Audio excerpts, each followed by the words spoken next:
আল আহদুল্লাযী বাইনানা ওয়া বাইনাহুম আস-সালাহ ফামান তারাকাহা ফাকাদ কাফারা। মুসলিম এবং অমুসলিমের মধ্যে পার্থক্য হচ্ছে সালাহ। যারা সালাত তরক করলো তারা কি করলো?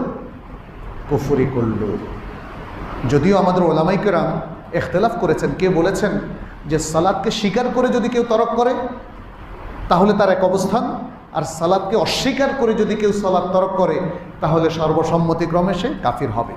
কিন্তু আমরা দেখি কোরআন এবং সুন্নাহর অনেক দলিল আছে যে সালাতকে স্বীকার করে সালাত তরক করার কোনো সুযোগ নাই। আসলে আল্লাহকে স্বীকার করে আল্লাহ দ্রোহী হওয়ার সুযোগ আছে? বলেন তো। বাবাকে স্বীকার করে বাবার বিরুদ্ধে যাওয়ার সুযোগ আছে? নাই।